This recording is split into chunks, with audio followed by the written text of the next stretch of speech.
வணக்கம் ஃப்ரெண்ட்ஸ், வாழ்க வளமுடன். இன்றைக்கி சாப்பிடும்போது கருவேப்பிலையை தூக்கி தூக்கி குப்பையில் போடுறவங்கள கருவேப்பிலையை நல்லபடியாக சாப்பிட வைக்கலாம் வாங்க. ஸோ கருவேப்பிலை குழம்பு ரெசிபி. ஃப்ரெஷ்ஷான கருவேப்பிலை, துருவின தேங்காய், மல்லி, வரமிளகா, கடலைப்பருப்பு, வேர்க்கடலை, மிளகு, ஜீரகம் இதெல்லாம் எடுத்துக்கலாம் அரைக்கிறதுக்கு. வதக்கிறதுக்கு ஒரு தக்காளி, சின்ன வெங்காயம், வெள்ளைப்பூடு இதெல்லாம் ரெடி பண்ணி வச்சுக்கலாம். இப்போது கடாயில் ஒரு சுத்தமான நல்லெண்ணெய் ஊற்றிக்கோங்க. நல்லெண்ணெய் ஊற்றிட்டு நம்ம மசாலா அரைக்கிறதுக்கு தேவையான எடுத்து வச்சோம் இல்லையா, அதெல்லாம் போட்டு வதக்கிக்கலாம். கடலைப்பருப்பு, வேர்க்கடலை, மல்லி, மிளகு, ஜீரகம், வத்தல், கொஞ்சம் கருவேப்பிலை, அப்புறம் நம்ம வதக்கிறதுக்கு வச்சிருந்த வெங்காயத்தில் ஒரு 4-5 வெங்காயம் இதோட சேர்த்துக்கலாம். வேர்க்கடலை இதுக்கு நல்ல ஒரு ஃப்ளேவர் கொடுக்கும்.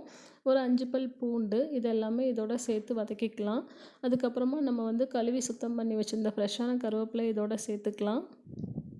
துருவின தேங்காயும் இதோட சேர்த்துக்கலாம். கருவேப்பிலை வதக்க வதக்க நல்ல வீடே மணக்கிற மாதிரி ஒரு ஸ்மெல் வரும். ஸோ அந்த மாதிரி நல்ல ஒரு ஸ்மெல் வர்றது வரைக்கும் நல்லா வதக்குங்க. ரொம்ப கிறிஸ்பி ஆகணுன்ற அவசியம் இல்லை. கருவேப்பிலை நல்லா வதங்கினா போதும். தேங்காயும் போட்டு நல்லா வதக்கி எடுத்துக்கலாம். ஒரு 4 ஸ்பூன் தேங்காய் எடுத்துக்கலாம். 1/2 ஸ்பூன் மிளகு, 1 ஸ்பூன் ஜீரகம், 1 ஸ்பூன் கடலைப்பருப்பு, 1 ஸ்பூன் வேர்க்கடலை. ஸோ இதெல்லாமே நம்ம எடுத்துருக்குறோம்.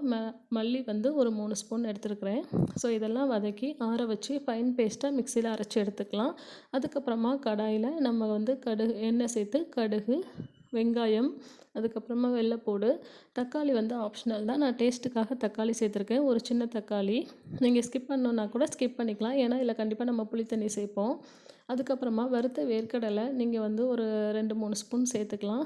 ஏன்னா குழம்போட அந்த வேர்க்கடலையும் நம்ம சாப்பிடும்போது, சாதத்தோடு சாப்பிடும்போது நல்ல டேஸ்ட்டாக இருக்கும். ஸோ இப்போ ஊற வச்ச புளி இருக்கு இல்லையா, அதையும் நல்லா கரைச்சி சேர்த்துக்கலாம் ஒரு நெல்லிக்காய் சைஸில். ஸோ இதெல்லாமே நல்லா மிக்ஸ் ஆகி வரட்டும். மஞ்சள் தூள், உப்பு சேர்த்துக்கலாம். உங்களுக்கு காரம் எல்லாம் கரெக்டாக இருக்கான்னு செக் பண்ணிவிட்டு குழம்பு நல்லா கொதிக்க விடுங்க. நல்லா கெட்டியாக அந்த குழம்பு வச்சு சாப்பிடும்போது செம்ம டேஸ்ட்டாக இருக்கும். கருவேப்பிலை சாதம் பண்ணால் கூட அந்த ட்ரையாக இருக்கும். எல்லோரும் சாப்பிட விரும்ப மாட்டாங்க. பட் இது வத்த குழம்பை விட நல்ல டேஸ்ட்டில் ஹைலைட்டாக இருக்கும். ட்ரை பண்ணி பாருங்கள் ஃப்ரெண்ட்ஸ். தேங்க்யூ.